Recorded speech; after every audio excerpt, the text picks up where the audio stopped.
அனைவருக்கும் வணக்கம்.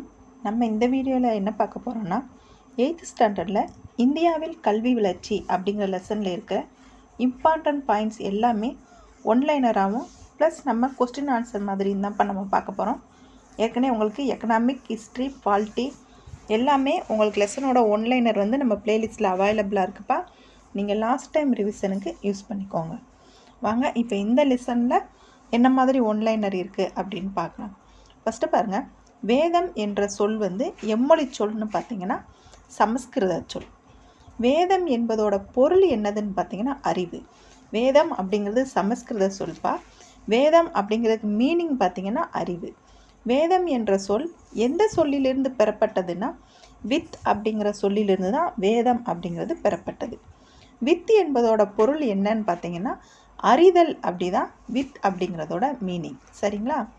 தட்சசீலம், அதாவது தட்சசீலம் எங்கே இருக்குதுன்னு பார்த்தீங்கன்னா வடமேற்கு பாகிஸ்தானில் தான் இந்த தட்சசீலம் அப்படிங்கிற இடம் இருக்குது. இந்த தட்சசீலத்தை யுனெஸ்கோ உலக பாரம்பரிய தலமாக அறிவித்த ஆண்டு எப்போதுன்னா 1980 தான் யுனெஸ்கோ உலக பாரம்பரிய தலமாக அறிவித்தாங்க. 19ஆம் நூற்றாண்டின் மத்தியில் தட்சசீலம் பல்கலைக்கழகத்தின் இடிபாடுகளை கண்டறிந்த தொல்பொருள் ஆய்வாளர் யாருன்னு பார்த்தீங்கன்னா அலெக்சாண்டர் கன்னிங்ஹாம். அவங்க தான் இந்த தட்சசீலம் இருந்ததுக்கான இடிபாடுகளை கண்டுபிடிச்சாங்க.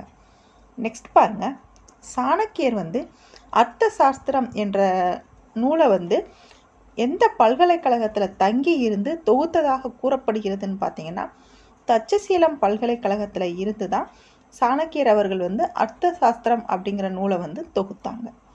நெக்ஸ்ட்டு, மடாலயங்கள், விகாரங்கள் தங்கள் கல்வி பணியை மேற்கொண்டவர்கள் யாருன்னு பார்த்தீங்கன்னா பௌத்த சமய அறிஞர்கள். அவங்க கல்வி பணி மேற்கொண்ட இடத்துக்கு பேர் தான் மடாலயங்கள், விகாரங்கள் அப்படின்னு சொல்கிறாங்க. நெக்ஸ்ட்டு, பண்டைய காலத்தில் புகழ்பெற்ற கல்வி மையங்கள் என்னன்னு பார்த்தீங்கன்னா தட்சசீலம், நாலந்தா, வல்லபி, விக்ரமசீலா, ஓடனண்டாபுரி, ஜகத்தலா இது எல்லாமே பண்டைய காலத்தில் இருந்த புகழ்பெற்ற கல்வி மையங்களாக விளங்குச்சு. நெக்ஸ்ட்டு, நாலந்தா பல்கலைக்கழகம் அமைந்துள்ள இடம் எங்கன்னு பார்த்தீங்கன்னா பீகாரில் ராஜகிருகம் அப்படிங்கிற இடத்துல தான் இந்த நாலந்தா பல்கலைக்கழகம் அமைஞ்சிருக்கு. நெக்ஸ்ட்டு பாருங்கள், நாலந்தா மகா விகாரகாவின் இடிபாடுகளை உலக பாரம்பரிய தலமாக அறிவித்துள்ள நிறுவனம். அதாவது நாலந்தா பல்கலைக்கழகத்தை குமாரகுப்தர் கட்டியிருப்பாங்க இல்லைங்களாப்பா. அதை பக்தியார் கில்ஜி இடிச்சிருப்பாங்க. அந்த இடிபாடுகளை உலக பாரம்பரிய தலமாக அறிவித்த நிறுவனம் என்னன்னு பார்த்தீங்கன்னா யுனெஸ்கோ நிறுவனம். முஸ்லீம் ஆட்சியாளர்கள் தொடக்க மற்றும் இடைநிலை பள்ளிகளை நிறுவிய நூற்றாண்டு எப்பொழுதுன்னு பார்த்தீங்கன்னா 11ஆம் நூற்றாண்டில் தான் முஸ்லீம் ஆட்சியாளர்கள் அவங்களுக்குன்னு சொல்லி ஒரு தொடக்க இடைநிலை பள்ளியை நிறுவனாங்க. முஸ்லீம் ஆட்சியாளர்களோட தொடக்க பள்ளியோட நேம் என்னன்னு பார்த்தீங்கன்னா மக்தப்.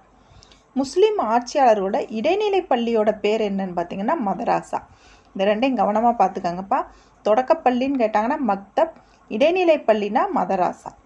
டெல்லியில் ஒரு மதராசாவை நிறுவிய முதல் ஆட்சியாளர் யாருன்னு பார்த்தீங்கன்னா இல்துமிஸ் அவர்கள் தான். அறிவியல் பாடங்களை கற்றலை ஊக்குவித்தவர் யாருன்னு பார்த்தீங்கன்னா ராஜா ஜெய்சிங். அவங்க தான் அறிவியல் பாடங்களோட கற்றலை ஊக்குவிச்சாங்க.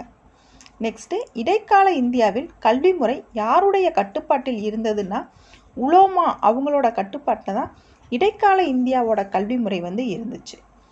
அகோபில மடத்தில் கல்விக்காக தன்னுடைய பங்களிப்பை வழங்கியவர் யாருன்னு பார்த்தீங்கன்னா ஸ்ரீ ராமானுஜர். அவங்க தான் அகோபில மடத்தில் கல்விக்காக அவங்களோட பங்களிப்பை வழங்கினாங்க. நெக்ஸ்ட் பாருங்கள், மக்களுக்காக கல்வி வழங்குவதில் முக்கிய பங்காற்றிய பள்ளிகள் எதுன்னு பார்த்தீங்கன்னா சமணப்பள்ளிகள், பௌத்த விகாரங்கள். இது ரெண்டுமே மக்களுக்கான கல்வி வழங்குவதில் முக்கியமான பங்காற்றின பள்ளிகள். நெக்ஸ்ட்டு, இந்தியாவில் நவீன கல்வி முறையை தொடங்கிய முதல் ஐரோப்பியர் யாருன்னு பார்த்தீங்கன்னா போர்த்துகீசியர் தான் இந்தியாவில் நவீன கல்வி முறையை ஃபஸ்ட்டு கொண்டு வந்தாங்க. கொச்சியில் ஒரு பல்கலைக்கழகத்தை தொடங்கிய இயேசு சங்கத்தின் உறுப்பினர் யாருன்னா பிரான்சிஸ் சேவியர். அவங்க தான் கொச்சியில் ஒரு பல்கலைக்கழகத்தை தொடங்கினாங்க. இவங்க இயேசு சங்கத்தோட ஒரு உறுப்பினர்.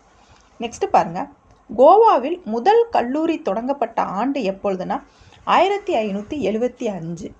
1575 கோவாவில் ஃபஸ்ட்டு கல்லூரி தொடங்கிட்டாங்க. நெக்ஸ்ட் பாருங்கள், கிறிஸ்தவர் அல்லாத குழந்தைகளுக்கு கல்வியை அறிமுகப்படுத்திய முதல் சமயப்பரப்பு அமைப்பு எதுன்னு பார்த்தீங்கன்னா இவாஞ்சி லிஸ்டி அப்படிங்கிற அமைப்பு தான்.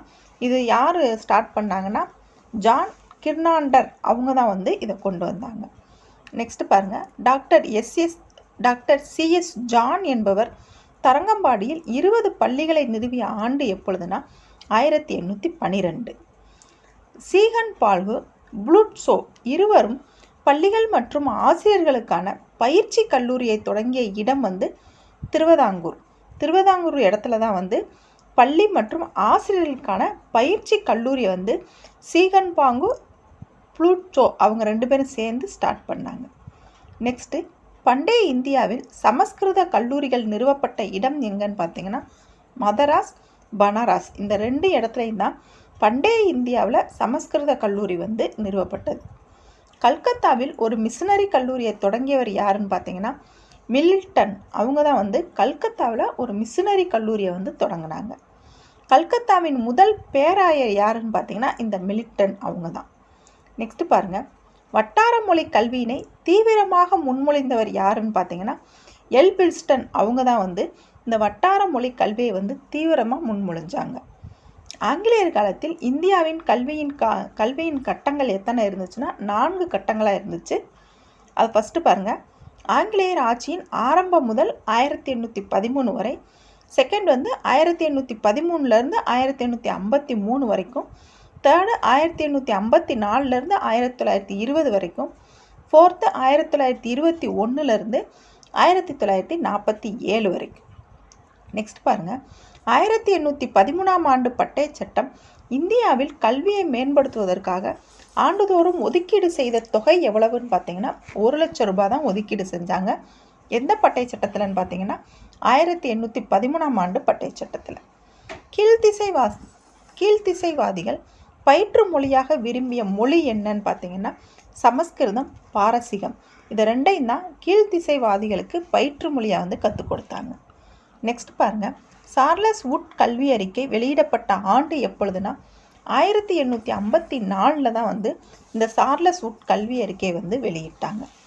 ஹண்டர் கல்விக்குழு தொடங்கப்பட்ட ஆண்டு எப்பொழுதுனா 1882 தான் வந்து இந்த ஹண்டர் கல்விக்குழு வந்து தொடங்கினாங்க. இந்தியாவில் ஆங்கில கல்வியின் மகா சாசனம் என்று அழைக்கப்படும் கல்வி அறிக்கை எதுனா வுட்ஸ் கல்வி அறிக்கை தான் இந்தியாவில் ஆங்கில கல்வியின் மகா சாசனம்னு சொல்லி அழைக்கிறாங்க. அனைத்து நிலைகளில் உள்ள மக்களுக்கும் கல்வியை வழங்கும் ஆங்கில கல்விக் கொள்கையின் முதல் அறிக்கை எதுனா வுட்ஸ் கல்வி அறிக்கை தான். அனைத்து நிலைகளிலும் இருக்கிற மக்களுக்கு வந்து கல்வியை வழங்குறதுக்கான ஆங்கில கல்வியோட ஃபஸ்ட்டு அறிக்கை. நெக்ஸ்ட் பாருங்கள், இந்தியர்களின் கொள்கையையும் கலாச்சாரத்தையும் விலக்கி வைத்து மாநில கல்வியின் மீது முழுமையான கட்டுப்பாட்டை ஏற்படுத்தியது எதுன்னு பார்த்தீங்கன்னா வுட்ஸ் கல்வி அறிக்கை தான். இந்திய அரசு சட்டம் மாகாண சுயாட்சி அறிமுகப்படுத்திய ஆண்டு எப்பொழுதுனா 1935 தான் வந்து மாகாணங்களுக்கு வந்து சுயாட்சியை அறிமுகப்படுத்தினாங்க. நெக்ஸ்ட்டு, சார்லஸ் கல்வி அறிக்கை தயாரிக்கப்பட்ட ஆண்டு எப்பொழுதுனா 1944. 1944 தான் சார்லஸ் கல்வி அறிக்கை வந்து கொண்டு வந்தாங்க. வார்தா கல்வி திட்டத்தை உருவாக்கியவர் யாருன்னா காந்தியடிகள் அவர்கள் 1937 கொண்டு வந்தாங்க. டாக்டர் ராதாகிருஷ்ணன் கல்விக்குழு நியமிக்கப்பட்ட ஆண்டு எப்பொழுதுனா 1948. இந்த டாக்டர் ராதாகிருஷ்ணன் கல்விக்குழு எதற்காக நியமிக்கப்பட்டாங்கன்னா பல்கலைக்கழக கல்வி குறித்து அறிக்கையை வந்து தயாரிக்கிறதுக்காண்டி தான் வந்து இந்த டாக்டர் ராதாகிருஷ்ணன் கல்விக்குழு வந்து நியமிக்கப்பட்டாங்க. இடைநிலை கல்விக்குழு அமைக்கப்பட்ட ஆண்டு எப்பொழுதுனா 1952 53. இந்த 2 வருஷத்தில் இடைநிலை கல்விக்கான கல்விக்குழு வந்து அமைக்கப்பட்டது.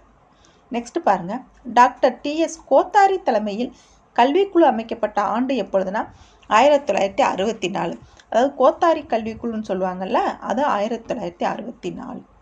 நெக்ஸ்ட்டு, 14 வயது வரையிலான அனைத்து குழந்தைகளுக்கும் இலவச கட்டாய தொடக்க கல்வியும் நாடு முழுவதும் ஒரே மாதிரியான கல்வி அமைப்பை வந்து பரிந்துரை செஞ்சவங்க யார் அப்படின்னு பார்த்தீங்கன்னா டாக்டர் ராதாகிருஷ்ணன் அவர்கள் தான் வந்து நாடு முழுவதும் ஒரே மாதிரியான கல்வி அமைப்பை வந்து பரிந்துரை செஞ்சாங்க.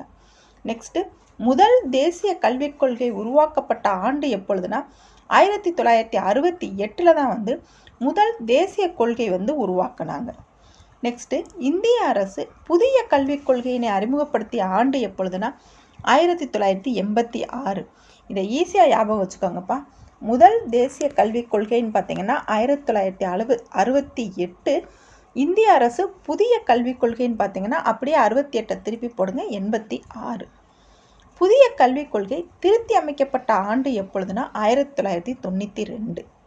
எந்த ஆண்டு வரை கல்வித்துறை மாநில பட்டியலில் இருந்ததுன்னா 1976. இந்திரா காந்தி அம்மா பீரியடில் 42வது சட்ட திருத்தம் பண்ணி மாநில பட்டியலில் இருந்த கல்வித்துறை எடுத்து பொதுப்பட்டியலில் வச்சுருப்பாங்க.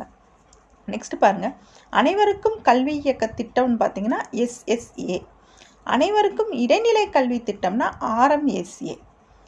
நெக்ஸ்ட்டு இலவச மற்றும் கட்டாய கல்வி திட்டம்னு பார்த்தீங்கன்னா RTE 2009. கல்வி உரிமை சட்டம்னா RTE.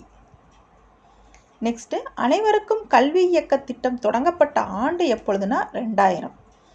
6 முதல் 14 வயது வரை அனைத்து குழந்தைகளுக்கும் இலவச மற்றும் கட்டாய கல்வியை வழங்கும் சட்டம் எதுன்னு பார்த்தீங்கன்னா RTE சட்டம் தான். அனைவருக்கும் இடைநிலை கல்வி திட்டம் எத்தனையாவது ஐந்தாண்டு திட்டத்தில் செயல்படுத்தப்பட்ட திட்டம்னு பார்த்தீங்கன்னா 11வது ஐந்தாண்டு திட்டத்தில் தான் இதை செயல்படுத்தினாங்க. இந்த வருஷம் பாருங்கப்பா 2009. அப்போ 2009 எந்த ஐந்தாண்டு திட்டத்தில் வரும்னு நீங்கள் யோசித்தாலே எளிமையாக ஆன்சர் பண்ணிடலாம். நெக்ஸ்ட்டு 15 முதல் 16 வயது வரை உள்ள மாணவர்களுக்கு இடைநிலை கல்வி அளிக்கும் திட்டம் எதுன்னு பார்த்தீங்கன்னா இந்த RMSA தான் வந்து 15 வயது முதல் 16 வயது வரை உள்ள மாணவர்களுக்கு இடைநிலை கல்வி அளிக்கும் திட்டமாக செயல்படுது. நெக்ஸ்ட்டு பள்ளியின் செயல்திறனை மேம்படுத்துவதற்காக ஏற்படுத்தப்பட்ட அமைப்பு எதுனா சமக்ர சிக்ஷா அப்படிங்கிற அமைப்பு தான் பள்ளியில் செயல்திறனை மேம்படுத்துவதற்காக ஏற்படுத்தப்பட்ட அமைப்பு. நெக்ஸ்ட்டு SSA, RMSA ஆகிய திட்டங்கள் வந்து எதனை உள்ளடக்கியதுன்னு பார்த்தீங்கன்னா இந்த சமக்ர சிக்ஷா அப்படிங்கிற திட்டத்தை உள்ளடக்கியது தான். நெக்ஸ்ட்டு தேசிய கல்விக் கொள்கை வரைவதற்கான ஒரு குழு மனிதவள மேம்பாட்டு அமைச்சகத்தால் நியமிக்கப்பட்ட ஆண்டு எப்பொழுதுனா 2017 தான் தேசிய கொள்கை வரைவுக்கான ஒரு மனிதவள மேம்பாட்டு அமைச்சகத்தை வந்து நிறுவனாங்க. தேசிய கல்விக்குழு கொள்கை அறிக்கை சமர்ப்பித்தது எப்போனா 2019 தான் வந்து அவங்க அறிக்கை சமர்ப்பித்தாங்க. அந்த குழு அமைச்சது எப்போனா 2017. அறிக்கை வந்து 2019. நெக்ஸ்ட்டு ஒரு பொறுத்துக்க பாருங்கள். இட்சிங் அப்படிங்கிறவங்க சீன அறிஞர், பிரான்சிஸ் சேவியர் அப்படிங்கிறவங்க கொச்சி பல்கலைக்கழகம், உட்ஸ் கல்வி அறிக்கை இந்திய கல்வியின் மகா சாசனம், 2ஆம் Serfoji Saraswati Mahal, sir Thomas Munro அவங்க மதராஸில் மேற்கத்திய கல்வியை கொண்டு வந்தாங்க. இதோட உங்களுக்கு 8th புக்கில் இருக்க இந்தியாவின் கல்வி வளர்ச்சி அப்படிங்கிற லெசனில் இருக்கிற இம்பார்ட்டன்ட் பாயிண்ட்ஸ் எல்லாமே உங்களுக்கு ஒன்லைனராக தொகுத்து கொடுத்துட்டோம்ப்பா. இது வந்து உங்களுக்கு லாஸ்ட் டைம் ரிவிஷனுக்கு ரொம்ப யூஸ்ஃபுல்லாக இருக்கும். நீங்கள் யூஸ் பண்ணிக்கோங்க. நம்ம டெலகிராம் சேனலில் 50 days ஸ்டடி பிளான் கொடுத்து உங்களுக்கு டெஸ்ட்டு PDF வடிவில் கொடுத்துக்கிட்டு இருக்கோம்ப்பா. நீங்கள் டெஸ்ட் எழுதணும்னு விருப்பம் இருக்கிறவங்க நீங்கள் டெலகிராமில் ஜாயின் பண்ணி டெஸ்ட் எழுதிக்கலாம். சரிங்களா? தேங்க்யூ.